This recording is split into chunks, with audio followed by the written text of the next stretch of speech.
always look forward to coming to the Francis Marion Symposium, and particularly tonight presenting to this group. But I am a little bit at ease presenting something about a topic that I know a lot of y'all know more about than I do. And so if I make a mistake, please tell me after the presentation. Charles? No, just blame it on me. But I do want it to be a fun time. They've turned the lights down, so hopefully you will not go to sleep. If you do, I ask your neighbor to punch you. But I do want you to ask questions as we go. It's not, I don't want it to be a boring lecture. If you have a question about a particular subject, ask it then. Because at some point, Charles is going to cut me off. George is going to cut me off. And he said, I can't go any longer than that. So if we don't get through, we don't get through.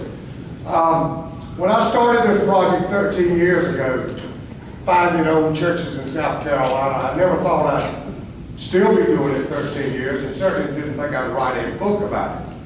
But Jim Neal, a friend of mine from Columbia, had this dream and this idea of writing a book about churches that were burned during the American Revolution. He had done enough research to know that there was not a book written just about the 13 churches. Every church had their history, but there was not a combination of all of those put together in one place. The more I got to looking at it, the more I appreciated it. Burned churches and churches that were not in existence anymore was not my first choice.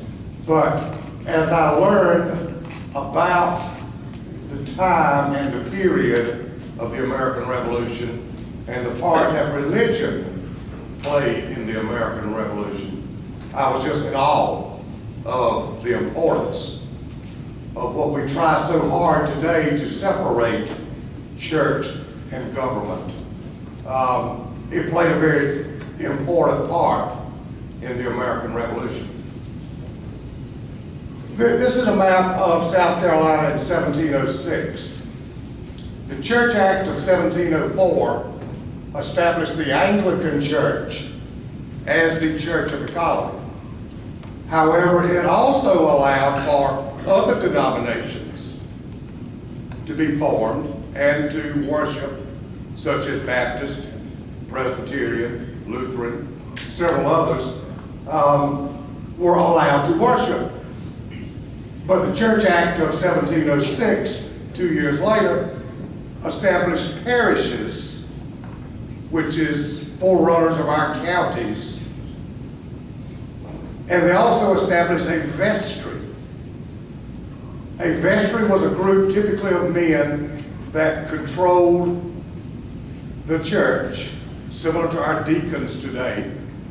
But they also controlled what went on in the government, similar to our county council today. So the problem started arising when everyone paid taxes and the money that was collected, a portion of it went to the church.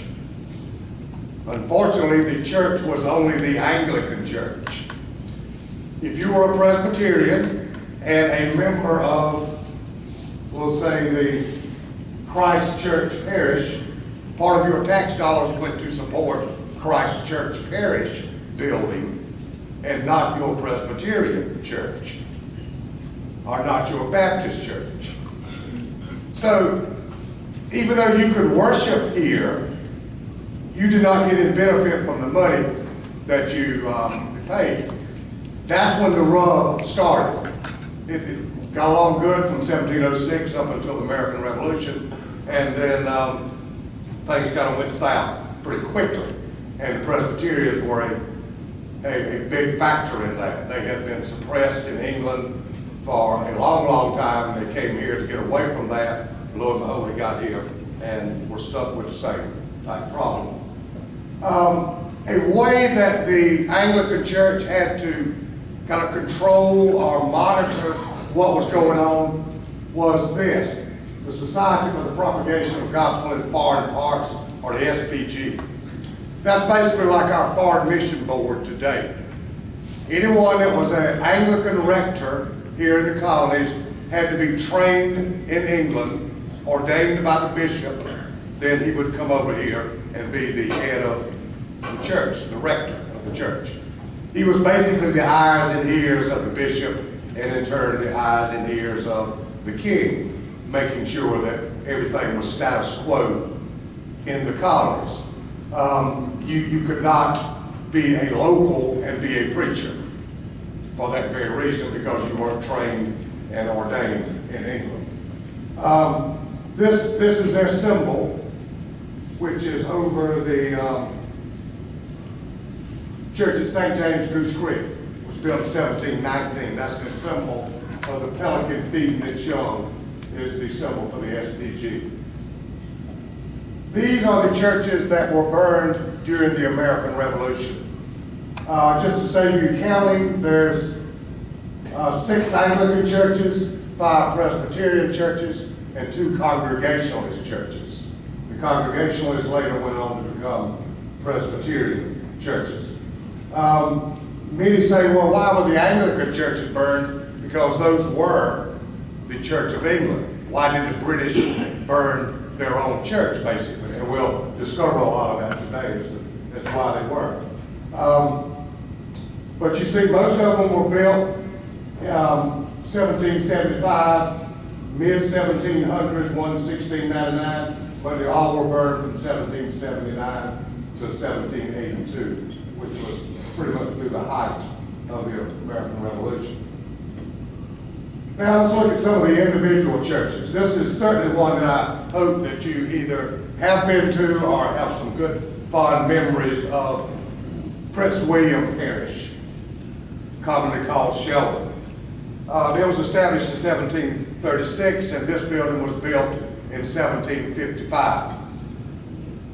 The demise of this church, even though it's an Anglican church, it's a Church of England church, when British General Provost was marching his troops from Savannah up towards Charleston, he encountered a loyalist by the name of Andrew Devoe. Andrew Devoe and William Bull had a running battle with each other. William Bull was a colonialist and Devoe was a loyalist, and they were very jealous of each other. They did not get along at all.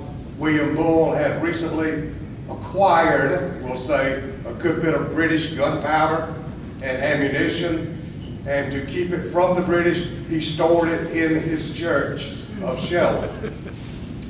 So when Andrew Devoe got up with Provost, they decided what better way to get back at his nemesis, William Bull, and destroy the ammunition all at the same time. So they burned the church. Sheldon is a very imposing, large building. It was built in temple form, basically had a flat roof on the top, but the size is 47 feet wide and 67 feet long. The walls are 35 feet tall with these engaged columns. There's engaged columns on 3 sides. Those columns are built into the 24-inch thick brick wall. So when the wood was burned away from it, the pews, the pulpit, the roof, it left these massive brick walls just standing there and have been standing for some 200 years. Here's an example of the 24-inch thick wall. We'll see some other pictures of how these walls are laid so they will stand. These are load-bearing walls. The roof load is put onto these walls, and so they need to be built very, very strong. These are pockets that's left in the brick to secure the windows in. At one time, the brick wall was up this high. Through water and deterioration, this brick has eroded away, and some have been taken away.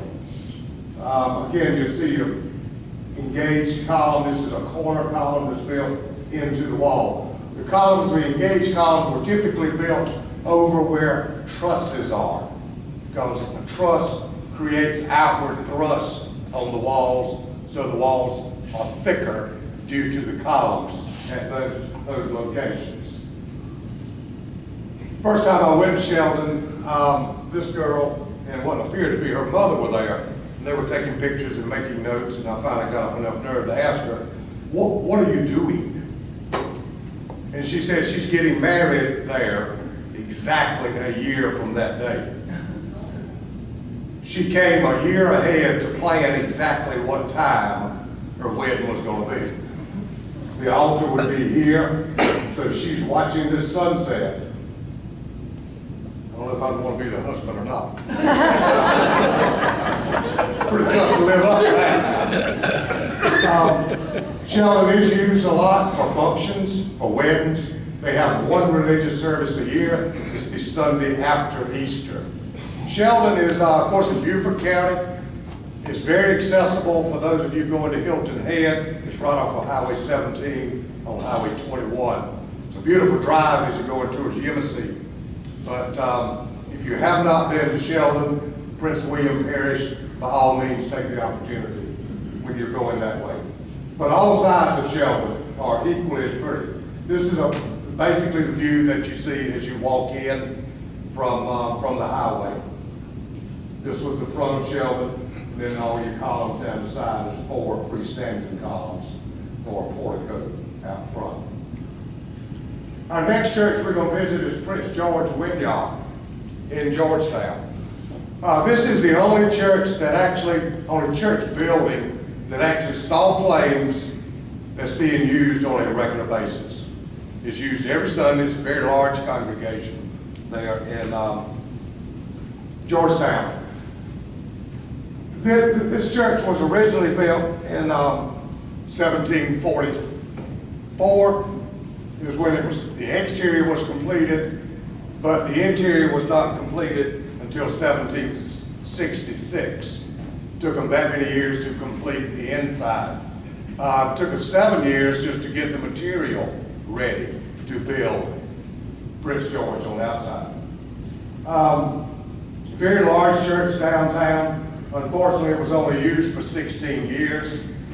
When the British moved in to downtown Georgetown, and used Prince George as stables for the horses.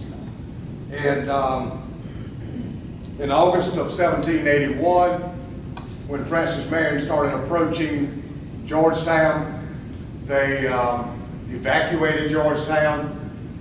Think that the church was burned at that time. They had pretty much decimated the church with their horses and livestock that they had with them. And so probably the inside probably was not real good anyway. Keep in mind that as retreating troops leave, they obviously know they're defeated.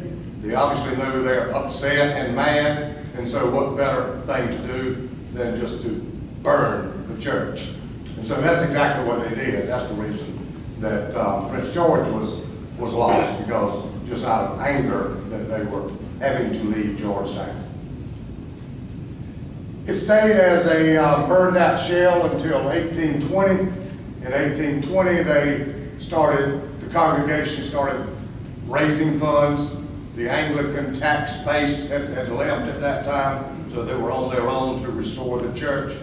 And so they started raising funds, and it was completely renovated, new roof put on. At that time, the front steeple and bell tower was added, the chancel was added to the back, and all the interior was restored in 1824. But what you see, touch, and feel on the outside, the brick walls, is the original 1747 construction. If you'll notice, there's a line of brick here. Just above that, there's another line of brick, which appear to be half brick. Those are actually not half brick. Those brick are turned 90 degrees of this row of brick. It's called an English bond that weaves these walls together. A 24-inch thick wall would require 8 rows of brick. And if you were to lay 8 rows of brick, stand them 35 feet tall, they would just all fall apart. So the process of either English bond or Flemish bond is a process of weaving the brick together, turning 190 degrees of another throughout all 8 of these walls of brick to create a load-bearing, strong wall. The mortar in this building is oyster shell mortar. They would harvest the oyster shells, cook the oyster shells, crush the oyster shells, and make lime out of it. Use that lime to mix with sand to create this mortar. And that was done fairly regular up until 1824 when we started getting more stone-based lime. But that was there from 1824 backwards. About the only lime and mortar that they had was made out of oyster shells. The interior of the church, again, this is an active congregation. It's used on a regular basis. What's on the inside of it is typical 1824 construction. The altar window is an original window to the 1824. This stained glass and this stained glass window are memorial windows that have been added later. But all of the original glass is clear glass. We could make about everything in a building: brick, wood, nails, pegs, except glass. Very few buildings were built with glass in the windows originally. Glass had to be bought. We did not have the technology here to make glass. So it was typically bought from New York or bought from England, and it was very expensive.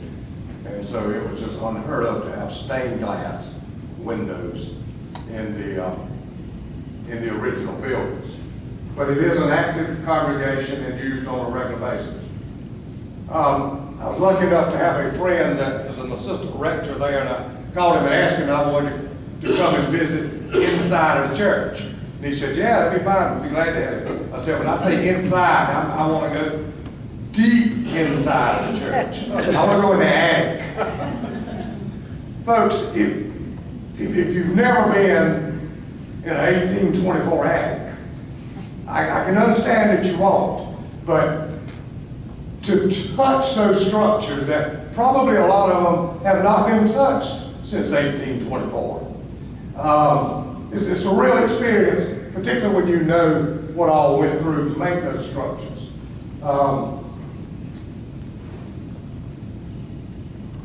Keep in mind that all these timbers were trees originally, and each tree was cut down. It was hand hewn into this shape, and then it was numbered. There's a carpenter mark right here. There's another one on this side. So all of these timbers these trees were hand hewn. They were cut to a specific size to go in a specific place in the building, possibly several years in advance of installing. Thus, they were numbered to know where they went. This is part of a rafter. You see a peg here. This is another example of mortise and tenon with a peg. A tenon is cut on this timber. A mortise is cut into this timber, slipped up in there, and a hole drilled through all of that, and this tapered wooden dowel is driven through the hole. The harder you drive the peg, the tighter the joint gets. It just basically will not come apart. And this has been there in St. George, Prince George since 1824 with all the hurricanes and problems they've had down there. So it's amazing construction over in the guts of one of these buildings. Christ Episcopal Church. And we use the term Episcopal, we say that quite often. All of the Anglican churches after the American Revolutionary War automatically rolled over into the Episcopal Church. So if I say Episcopal, sometimes I say Anglican. During the American Revolution, they were all Anglican, but they later became Episcopal churches.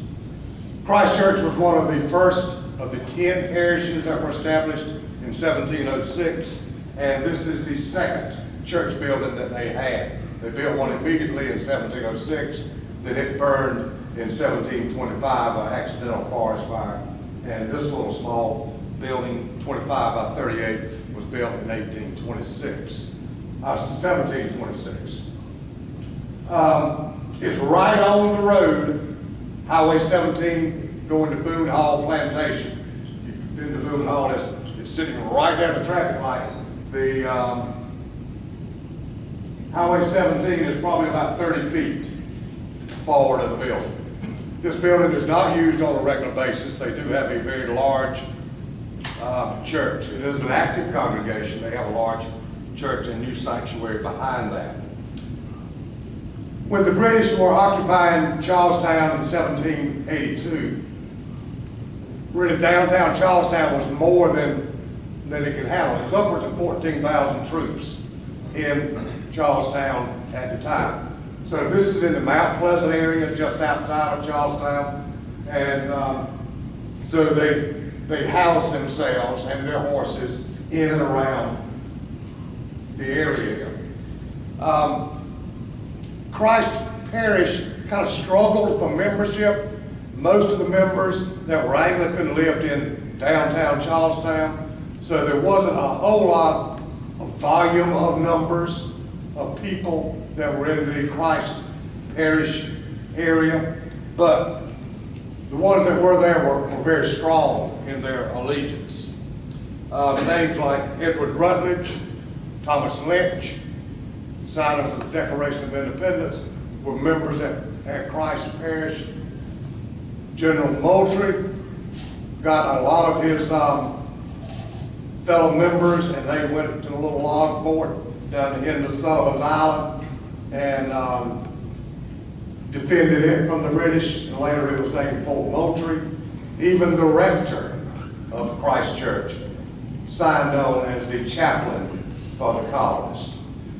So with those names and even their rector basically turning against the Anglican Church and siding with the colonists, that's the reason this Anglican church was burned. Because they were not loyal to the crown. So as a result, their church was burned. Unfortunately, pretty much the same fate befell it after the war between the states. The Union forces used it as headquarters. It was used as a hospital.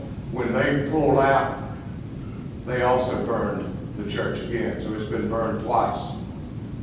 The beautiful cupola or steeple or lantern, it's called different names, is on the top.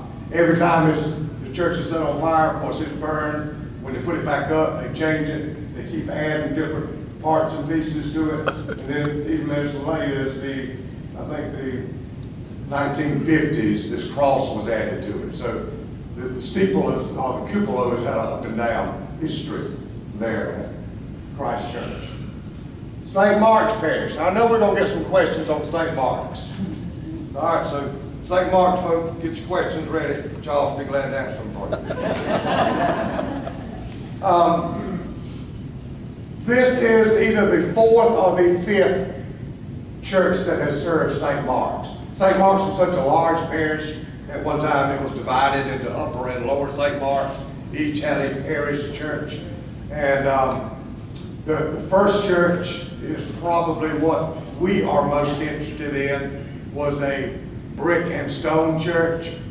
It possibly was in what we know of today as Pax Landing area. Now, if anybody knows exactly where it is, we'll be glad to hear it tonight.